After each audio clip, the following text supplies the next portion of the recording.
Daily Words of God.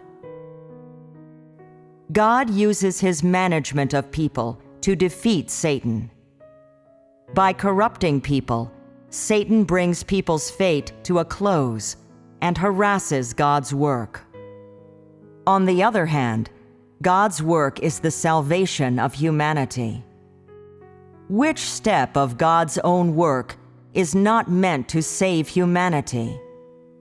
Which step is not meant to cleanse people, to make them do righteousness, and live in a manner that creates an image that can be loved?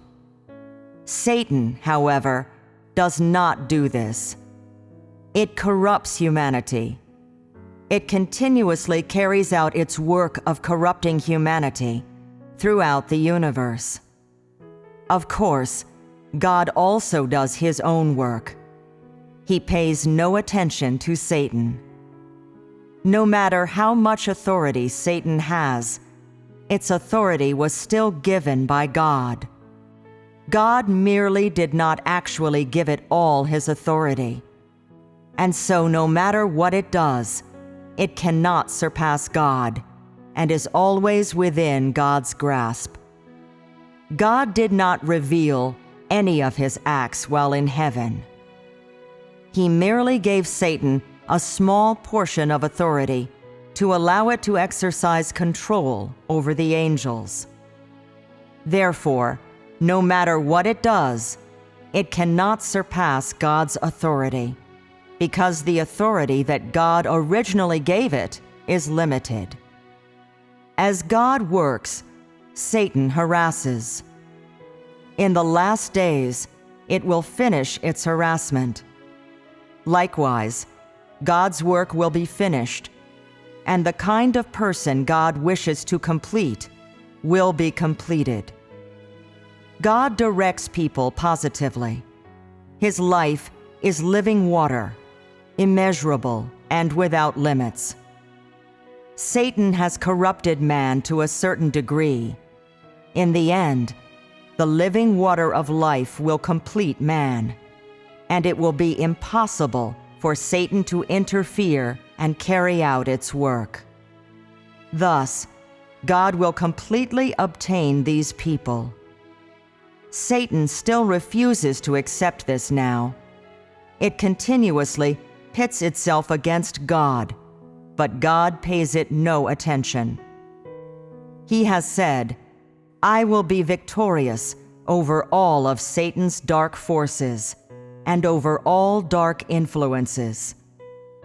This is the work that must now be done in the flesh, and it is also the meaning of the incarnation. It is to complete the stage of work of defeating Satan in the last days, to wipe out all things that belong to Satan. God's victory over Satan is an inevitable trend. Satan actually failed long ago.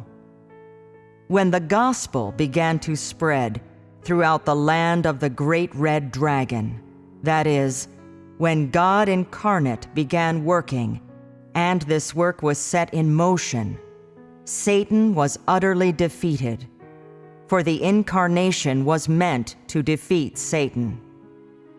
Satan saw that God had once again become flesh, and had also begun to carry out his work, and it saw that no force could stop the work. Therefore, it was dumbfounded when it saw this work, and did not dare to do any more work. At first, Satan thought that it also possessed plenty of wisdom, and it interrupted and harassed God's work. However, it did not expect that God had once again become flesh, and that in his work, God had used its rebelliousness to serve as a revelation and judgment for humanity, and thereby conquer humanity and defeat it. God is wiser than it, and his work far exceeds it. Therefore, I previously stated the following: "The work that I do is carried out in response to Satan's ruses. In the end, I will reveal my almightiness and Satan's powerlessness. When God does his work, Satan tails him from behind, until in the end it is finally destroyed. It will not even know what hit it. It will only realize the truth once it has already been smashed and crushed. At that time, it will already have been burned in the lake of fire. Will it not be completely convinced then? For it has no more schemes to employ.